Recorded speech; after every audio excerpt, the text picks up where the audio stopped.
Hello दोस्तों, इस video में हम लोग प्रतियोगिता दर्पण की जो सार संग्रह होता है, जो हर एक एग्ज़ाम के लिए बहुत इम्पोर्टेंट होता है।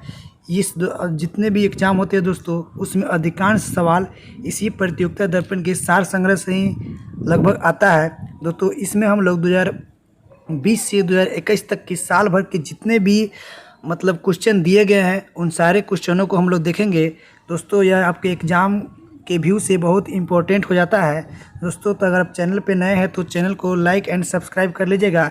दोस्तों, इसमें हम लोग एक साल के जितने भी क्वेश्चन बन रहे हैं, उन सारे सवालों को देखेंगे। चलिए दोस्तों, बिना टाइम वेस्ट करते हुए सवाल शुरू करते हैं। पहला देखिए, भारतीय इतिहास एवं संस्कृति से पहला देखते हैं। पहला कह रहा है कि नाना घाट अभिलेख किस शासक के विषय में विस्तृत जानकारी प्रदान करता है।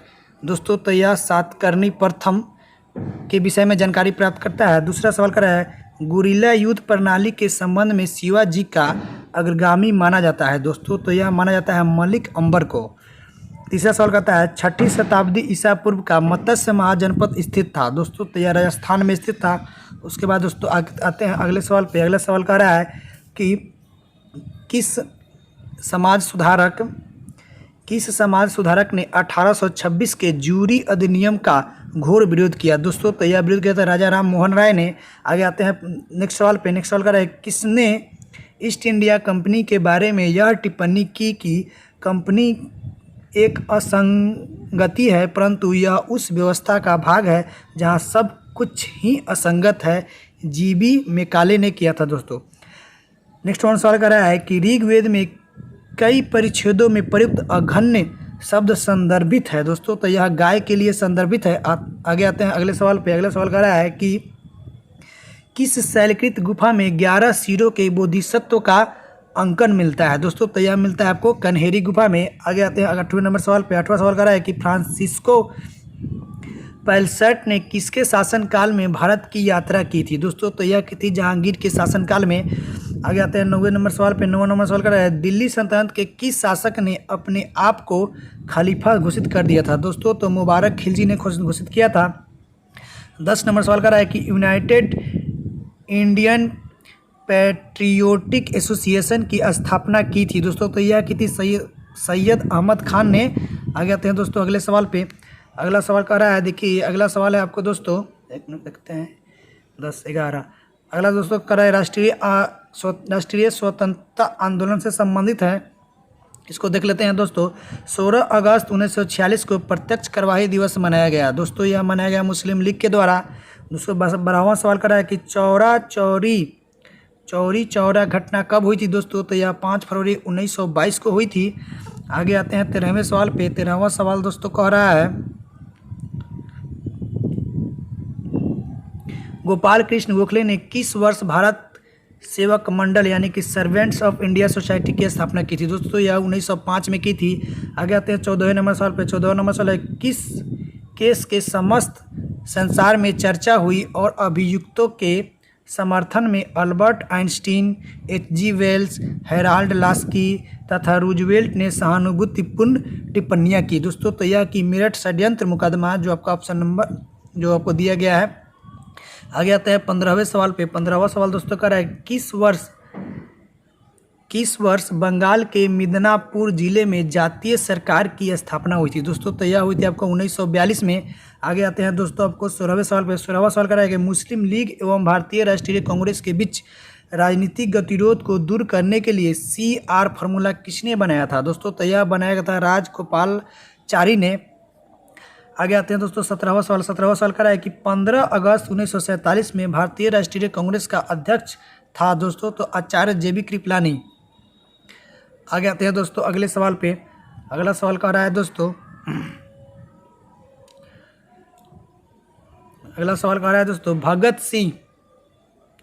भगत सिंह और BK पंत ने निम्नलिखित में से किस विधेयक या एक्ट के विरोध में 8 अप्रैल 1929 को केंद्रीय विधानसभा में बम फेंका था। दोस्तों, तो यह फेंका था जन सुरक्षा विधेयक के विरोध में। 19वां नंबर सवाल कर रहा है कि साइमन कमीशन को भारत में 1928 में भेजा गया था। उस समय ब्रिटेन के प्रधानमंत्री थे। दोस्तों, तो उस समय ब्रिटेन के प्रधानमंत्री थे स्टेनले 20वें नंबर सवाल कहते हैं भारत छोड़ो आंदोलन के दौरान किन स्थानों पर समानांतर सरकारें बनी थी। दोस्तों तो समानांतर सरकारें बनी थी सतारा, बलिया और तलचर, इनमें समानांतर सरकारें बनी थी। आगे आते हैं दोस्तों अगले सवाल पे। अगला सवाल कह रहा है कि भारतीय राज्य व्यवस्था एवं संविधान से जुड़ा हुआ सवाल है। यह कह रहा है कि भारतीय संविधान के अनुच्छेद 243 का संबंध है। दोस्तों इसका संबंध है पंचायती राज से। आगे आते हैं 22वां नंबर सवाल कह रहा है कि राज्यसभा के सभापति का चुनाव किस निर्वाचक मंडल के द्वारा किया जाता है। दोस्तों तो यह संसद के समस्त सदस्यों के द्वारा किया जाता है। आगे आते हैं अगले सवाल पे। अगले सवाल कह रहा है कि राज्य के नीति निर्देशक तत्वों का उद्देश्य है। दोस्तों तो इसका उद्देश्य है लोक कल्याणकारी राज्य की स्थापना करना। दोस्तों आगे आते हैं अगले सवाल पे। अगला सवाल कह रहा है कि राष्ट्रीय पंचायती राज दिवस मनाया जाता है। दोस्तों तो यह मनाया जाता है दोस्तों आपको 24 अप्रैल को, ठीक है। आगे आते हैं 25वां सवाल। 25वां सवाल कह रहा है कि 1950 के भारतीय संविधान के भाग सी में कितने राज्य थे। दोस्तों तो उस समय 11 राज्य थे। आगे आते हैं 26वें नंबर सवाल। 26वें नंबर सवाल भारतीय संविधान एक राष्ट्र का स्तंभ नामक पुस्तक को लिखा है। दोस्तों तो यह लिखा है ग्रेनविले ऑस्टिन ने। आगे आते हैं 27वें सवाल पे। 27वें सवाल कर रहा है कि कौन सी समिति ने मूल कर्तव्यों को संविधान में सम्मिलित करने का सुझाव दिया। दोस्तों तो यह सुझाव दिया था आपको स्वर्ण सिंह समिति ने। आगे आते हैं दोस्तों 28वें सवाल पे। 28वां सवाल कह रहा है कि संविधान के किस भाग को संविधान की आत्मा के रूप में माना गया है। दोस्तों तो प्रस्तावना को संविधान का आत्मा माना गया है। 29वां सवाल कर रहा है कि राज्यसभा में कितने सीटें उत्तर प्रदेश से है। दोस्तों तो राज्यसभा की 31 सीटें हैं जो आपको उत्तर प्रदेश से है। 30वां सवाल कर रहा है कि बुलक कैपिटलिस्ट यानी कि बैल पूंजीपति किसे कहा जाता है। दोस्तों तो यह कहा जाता है उन किसानों को जिनके पास कुछ साधन तो है पर धनाढ़ नहीं है। दोस्तों अच्छा सवाल है, ठीक है। अगर दरोगा में दोस्तों इसी तरह के सवाल आते हैं जो आपको लगता है कि ये दोस्तों हम लोगों ने नहीं पढ़ा है। दोस्तों आते हैं दोस्तों 31वें सवाल पे। 31वां सवाल कह रहा है कि किस शहर को यूरोप की तेल राजधानी कहा जाता है। दोस्तों तो यह कहा जाता है एबरडीन को। आगे आते हैं दोस्तों 32 सवाल पे। 32वां सवाल कह रहा है कि किस देश समूह की सीमा इजराइल से लगी हुई है। दोस्तों तो लेबनान, सीरिया, जॉर्डन, मिस्र, इनकी सीमा दोस्तों इजराइल से लगी हुई है। 33वां सवाल कर रहा है कि ब्राज़ील में विशाल कहवा बागानों को कहा जाता है। दोस्तों तो उन्हें फजेंडा कहा जाता है। दोस्तों अच्छा सवाल था, ठीक है। आगे आते हैं दोस्तों अगले सवाल पे। अगला सवाल कर रहा है कि कौन सी नहर दक्षिण जर्मनी में आंतरिक जल मार्ग के रूप में प्रयोग की जाती है। दोस्तों तो यह आपको लुडविग्स नहर है। 35वां सवाल कर रहा है कि भारत का सर्वाधिक गहराई वाला बंदरगाह है। दोस्तों पारादीप। आगे आते हैं लाल सागर एक उदाहरण है अक्षीय द्रोणी का। आगे आते हैं नेक्स्ट सवाल पे। नेक्स्ट सवाल दोस्तों आते हैं 37वां सवाल देखते हैं दोस्तों। 37वां सवाल दोस्तों कह रहा है कि किस भारतीय राज्य में सड़क सघनता सर्वाधिक है। दोस्तों तो केरल में सड़क सघनता सर्वाधिक है। डॉगर बैंक जो एक महत्वपूर्ण मत्स्य क्षेत्र जाना जाता है किस सागर में स्थित है। दोस्तों तो यह उत्तरी सागर में स्थित है। मैसाबी श्रेणी किस खनिज से संबंधित है। दोस्तों तो यह लौ अयस्क से संबंधित है। भारत में राष्ट्रीय वन नीति लागू की गई। दोस्तों तो यह लागू की गई सन 1952 में। आगे आते हैं दोस्तों अगले सवाल पे। 41वां सवाल का दिखाइए दोस्तों पर्यावरण एवं जैव विविधता से संबंधित सवाल है। आगे आते हैं 41वें नंबर सवाल पे। 41वें नंबर सवाल दोस्तों कह रहा है कि जीव से जैव मंडल तक जैविक संगठन का सही क्रम है जनसंख्या, समुदाय, पारिस्थितिकी तंत्र, भूदृश्य। 42 नंबर सवाल कर रहा है कि हरित गृह प्रभाव से वातावरण में निम्नलिखित में से कौन सा परिवर्तन होता है। दोस्तों तो यह परिवर्तन वायुमंडल में कार्बन डाइऑक्साइड की सांद्रता बढ़ जाती है। 43 नंबर सवाल पे आते हैं। 43 नंबर सवाल दोस्तों कह रहा है कि वायुमंडल के प्राकृतिक संतुलन के लिए कार्बन डाइऑक्साइड की उपयुक्त सांद्रता मानी जाती है। दोस्तों 0.03% मानी जाती है। 44 नंबर सवाल कर रहा है कि जैव विविधता को अधिकतम संकट है। दोस्तों तो यह अधिकतम संकट है आपको प्राकृतिक निवास एवं वनस्पतियों के विनाश से। 45वां सवाल कर रहा है कि जलवायु परिवर्तन के प्रमुख कारक हैं। दोस्तों तो यह जलवायु परिवर्तन के प्रमुख कारक है जीवाश्मिक ईंधन का अधिकाधिक प्रज्वलन, तैल चलित स्वचालितों की संख्या, विस्फोटन, अत्यधिक वन उन्मूलन। 46 नंबर सवाल दोस्तों कह रहा है कि भारत सरकार ने वन संरक्षण अधिनियम किस वर्ष अधिनियमित किया था दोस्तों? तो यह अधिनियमित किया था दोस्तों आपको 1980 में।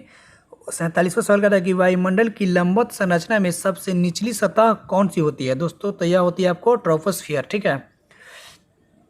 उसके बाद दोस्तों आता है 48वां सवाल। 48वां सवाल दोस्तों कह रहा है कि भारत के संविधान के किसमें पर्यावरण संरक्षण एवं संवर्धन तथा वन एवं वन जीवन की रक्षा के प्रावधान पाए जाते हैं दोस्तों? यह राज्य के नीति निर्देशक तत्व एवं मौलिक कर्तव्य में दिए गए हैं।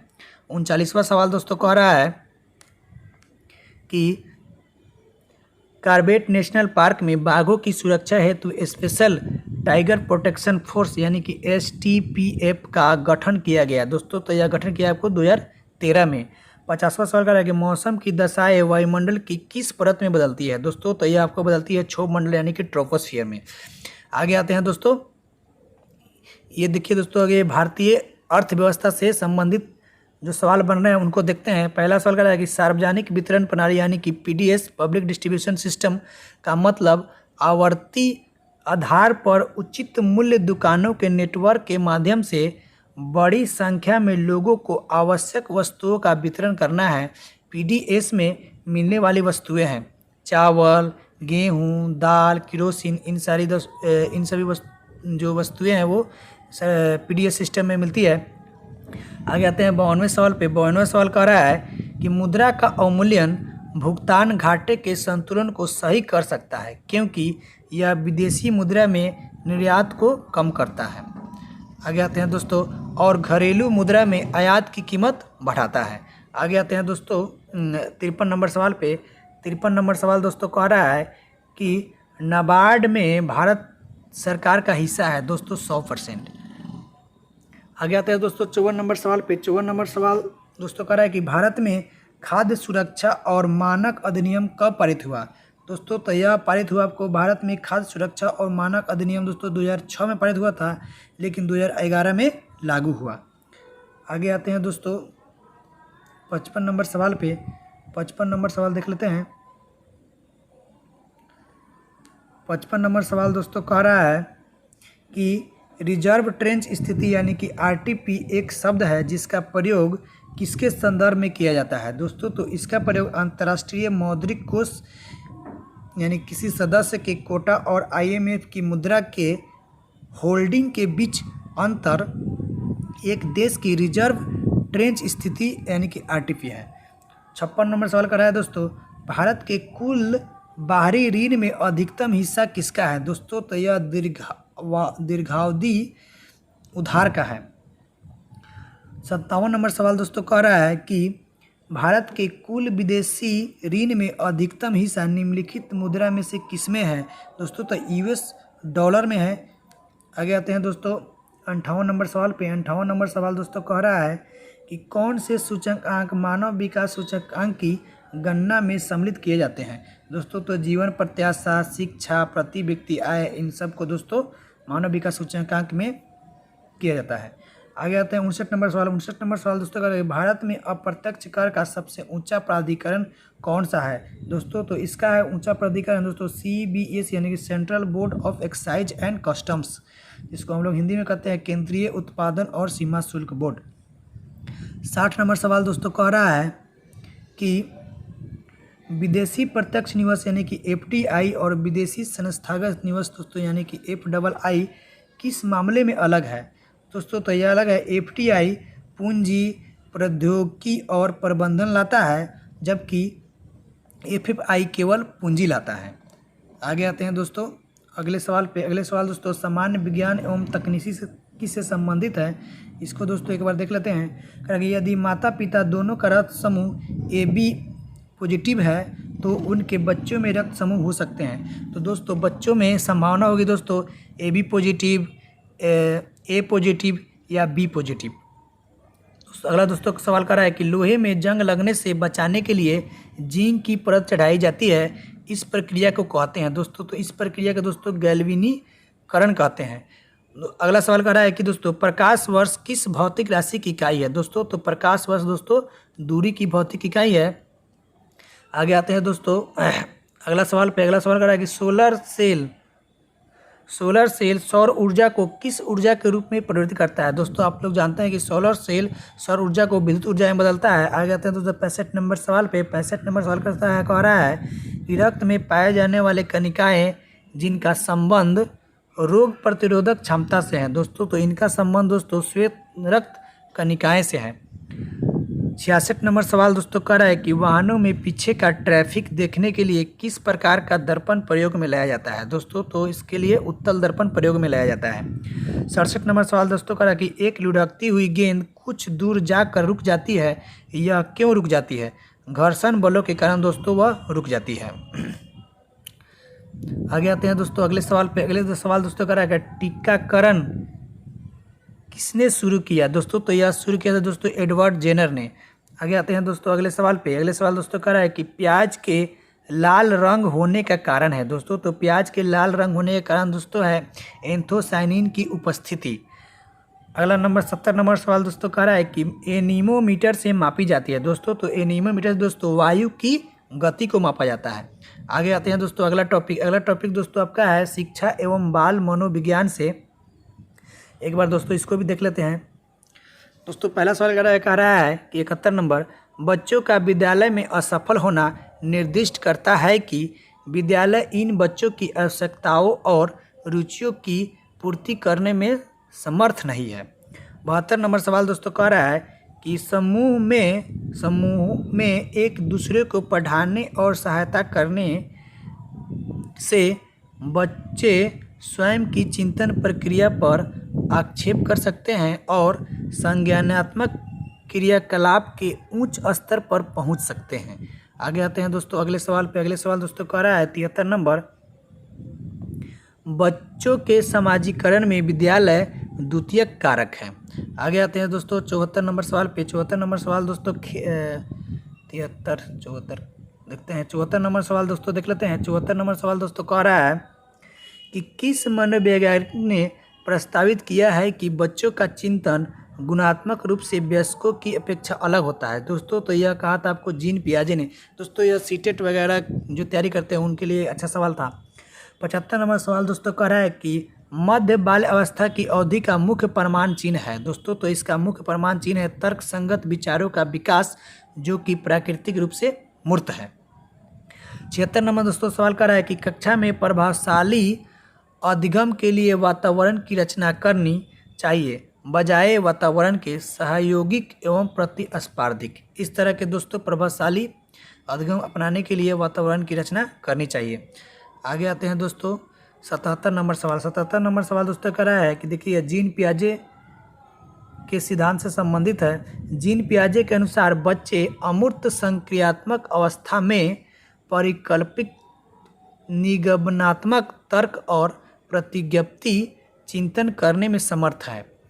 आगे आते हैं दोस्तों 78 नंबर सवाल दोस्तों कह रहा है कि लॉरेंस कोलबर्ग देखिए कोलबर्ग के सिद्धांत से संबंधित है कि नैतिक विकास के सिद्धांत के अनुसार व्यक्ति किस अवस्था में है जब वह विश्वास करता है कि वर्तमान सामाजिक प्रणाली को सक्रियात्मक बनाए रखने में धनात्मक मानवीय संबंध और सामाजिक वर्ग सुरक्षित रहता है। दोस्तों तो सामाजिक क्रम व्यवस्था और विन्यास, जो जिसका आंसर यह है।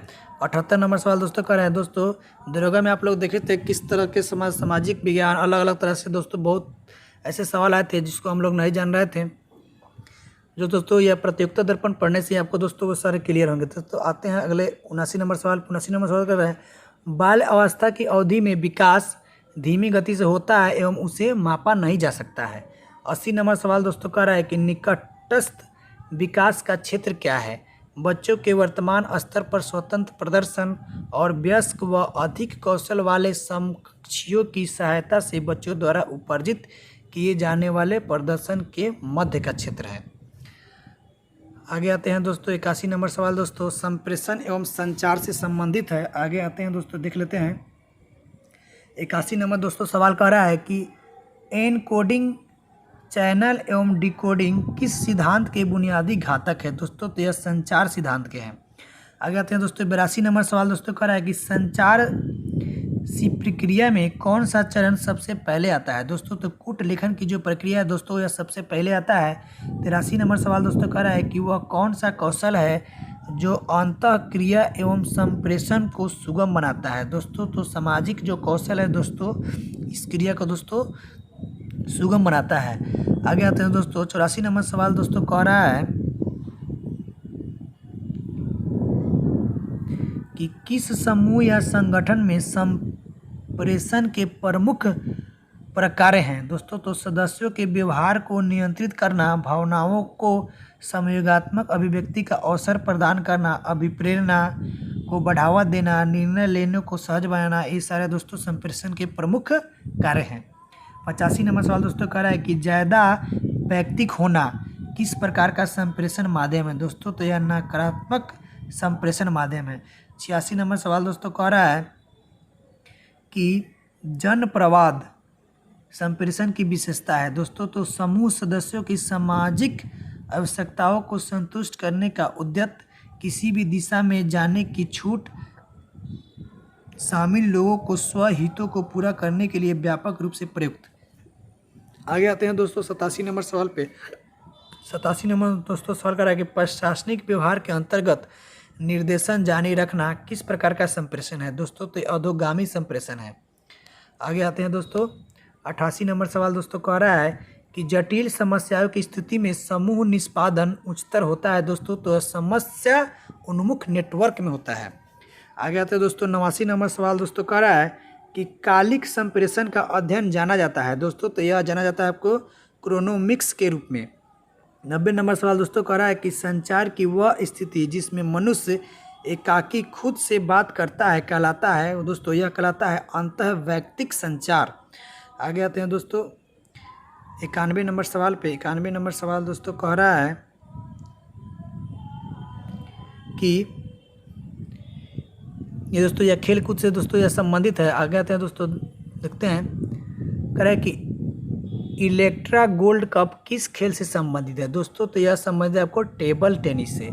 92 नंबर सवाल दोस्तों कह रहा है कि ओलंपिक मशाल किसका प्रतीक है। दोस्तों तो यह प्रतीक है आपको चुनौतियों का। 93 नंबर सवाल दोस्तों कह रहा है खो खो में कितने खिलाड़ी एक टीम में होते हैं। दोस्तों तो 9 खिलाड़ी होते हैं खो खो में। कितने खिलाड़ी एक टीम में मैदान पर क्रमशः खो खो, कबड्डी, वॉलीबॉल और बास्केटबॉल में खेलते हैं। दोस्तों तो खो खो में दोस्तों 9, कबड्डी में दोस्तों 7, वॉलीबॉल में दोस्तों 6 और बास्केटबॉल में दोस्तों 5 होते हैं। तो अगला सवाल कर रहा है कि किस समूह के खेलों में प्रत्येक पक्ष में 7 खिलाड़ी होते हैं। दोस्तों वाटर पोलो और कबड्डी में दोस्तों प्रत्येक पक्ष में 7 खिलाड़ी होते हैं। आगे आते हैं दोस्तों अगले सवाल पे। अगले सवाल दोस्तों कह रहा है कि साइकिलिंग का खेल परिसर कहलाता है। दोस्तों साइकिलिंग के खेल परिसर को दोस्तों हमको वेलोड्रम बोलते हैं।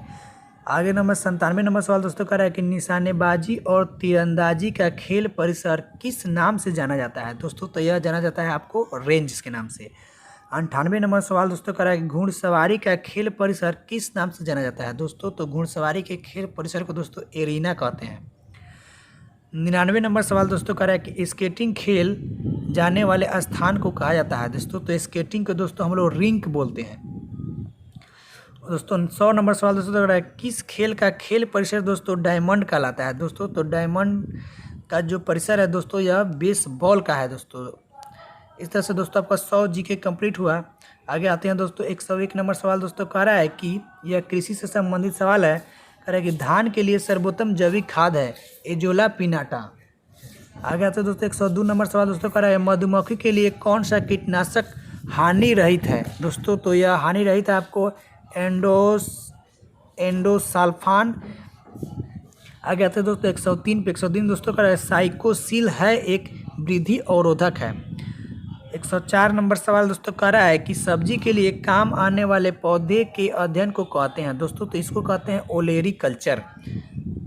आगे आते हैं दोस्तों अगले सवाल पे। अगले सवाल दोस्तों कह रहा है कि पोमोलॉजी में अध्ययन करते हैं दोस्तों हम लोग फलों का अध्ययन करते हैं। 106 नंबर सवाल दोस्तों कह रहा है गेहूं की फसल को कितनी बार सिंचित करने की आवश्यकता होती है। दोस्तों तो यह गेहूं की फसल को दोस्तों 6 बार सिंचित करने की आवश्यकता होती है। आगे ना 107 नंबर सवाल दोस्तों कपास का रेशा मुख्य रूप से बना होता है। दोस्तों कपास का रेशा मुख्य रूप से दोस्तों सेलुलोज का बना होता है। 108 नंबर सवाल दोस्तों कह रहा है कि निषेचन के बिना फल के विकास को कहते हैं। दोस्तों तो इसको कहते हैं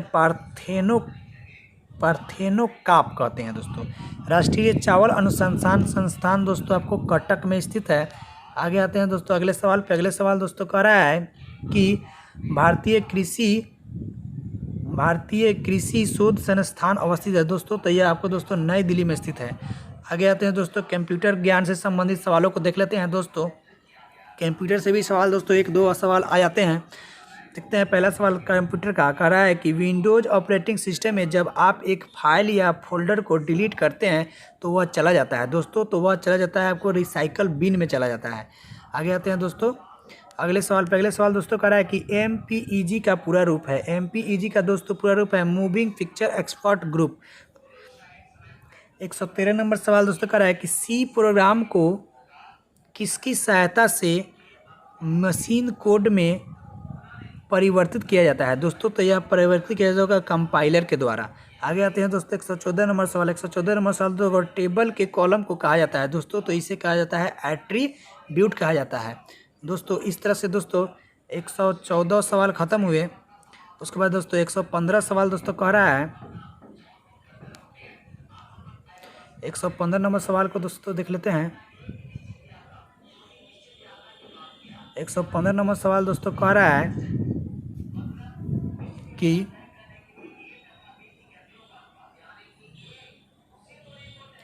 115 नंबर सवाल दोस्तों पावर पॉइंट में हेडर एवं फुटर बटन इंसर्ट टैब के किस वर्ग में स्थित होता है दोस्तों, तो यह स्थित होता है टेक्स्ट ग्रुप में। आगे आते हैं दोस्तों नेक्स्ट सवाल अगला सवाल पे। अगला सवाल दोस्तों PGP का पूरा रूप है दोस्तों, तो PGP का रूप है दोस्तों प्रेटी गुड प्राइवेसी। आगे आते हैं दोस्तों 117 नंबर सवाल पे। 117 नंबर सवाल दोस्तों कह रहा है कि इंटरनेट मेल पता के दो भाग होते हैं के बाद वाले भाग को कहते हैं दोस्तों, तो उसको डोमेन कहते हैं। अगला सवाल कर रहा है कि किसका प्रयोग करते हुए वेब पेज का कोड लिखा जाता है दोस्तों, तो HTML का प्रयोग करके दोस्तों वेब पेज का कोड लिखा जाता है। आगे आते हैं दोस्तों अगले सवाल पे। अगला सवाल दोस्तों कर रहा है कि सीक्रेट की इनक्रिप्शन को कहा जाता है, यानी कि सीक्रेट की जो है उनकी इंस्क्रिप्शन को दोस्तों हम लोग कहते हैं प्राइवेट इनक्रिप्शन कहते हैं। आगे आते हैं दोस्तों अगले सवाल पे। अगले सवाल दोस्तों कह रहा है कि वर्ड में प्रत्येक पृष्ठ के बॉटम यानी कि अंतिम भाग में कौन सा आइटम प्रिंट होता है दोस्तों, तो यह फुटर होता है।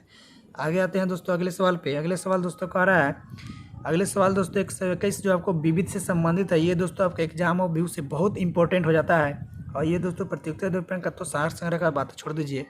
आगे आते हैं दोस्तों 121 नंबर सवाल है कि भारतीय सैन्य अकादमी IMA ने कार्य करना प्रारंभ किया दोस्तों, तो यह कार्य करना प्रारंभ किया दोस्तों 1 अक्टूबर 1932 से। उसके बाद दोस्तों आते हैं अगला सवाल पे। अगला सवाल दोस्तों कह रहा है कि अस्तबल की बला बंदर के सिर लोकोक्ति का सही अर्थ है दोस्तों किसी का दोष किसी और पे मढ़ा जाना। आगे आते हैं दोस्तों 122 नंबर सवाल पे। 122 नंबर सवाल दोस्तों कह रहा है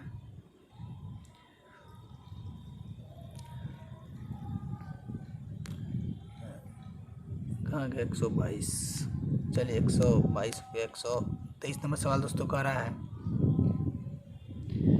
123 नंबर सवाल दोस्तों कह रहा है कि कांचुला पार्क प्रसिद्ध है दोस्तों, तो कांचुला पार्क प्रसिद्ध है आपको कस्तूरी मृग प्रजनन एवं संरक्षण केंद्र हेतु। अगला दोस्तों कह रहा है कि पाखुई वन्य जीव अभयारण्य अवस्थित है दोस्तों, तो यह अवस्थित है आपको अरुणाचल प्रदेश में। अगला सवाल दोस्तों कह रहा है कि सुप्रसिद्ध चित्र बन्नी ठन्नी किस शैली का है दोस्तों, तो यह किशनगढ़ शैली का है बन्नी ठन्नी। 126 नंबर सवाल दोस्तों कह रहा है कि कभी कभी समाचार में उल्लिखित terminal high altitude area defence यानी कि THAAD क्या है दोस्तों, तो यह है आपका अमेरिकी मिसाइल प्रतिरोधी प्रणाली। आगे आते हैं दोस्तों अगले सवाल पे। अगले सवाल दोस्तों कह रहा है कि प्रोसोपिस जूलीफ्लोरा नामक पादप प्रोसोपिस जूलीफ्लोरा नामक पादप प्रायः क्यों समाचारों में उल्लेखित होता है दोस्तों, तो यह उल्लेखित होता है जिस क्षेत्र में यह उगता है वहाँ की जैव विविधता को कम करने लगता है, जिसके कारण दोस्तों यह उल्लेखित होता है वहाँ की दोस्तों यह जैव विविधता को ही कम कर देता है। अगला सवाल दोस्तों कह रहा है कि भारत की धार्मिक प्रथाओं के संदर्भ में स्थानकवासी संप्रदाय का संबंध किससे है दोस्तों? तो यह जैन मत से संबंधित है। 129 नंबर सवाल पे दोस्तों आते हैं। अच्छा सवाल था। 129 नंबर सवाल दोस्तों कह रहा है कि भारतीय इतिहास के संदर्भ में निम्नलिखित में से कौन सा भावी बुद्ध है जो संसार की रक्षा हेतु अवतरित होंगे? दोस्तों तो यह मैत्रेय है जो आपको भविष्य में अवतरित होंगे। दोस्तों यह पूछा हुआ सवाल भी है। आगे आते हैं दोस्तों।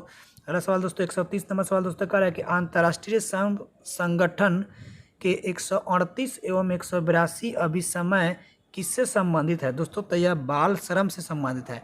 इस तरह से दोस्तों हमने प्रतियोगिता दर्पण की जो ऑब्जेक्टिव बने हुए थे उनको दोस्तों हमने ख़त्म किया।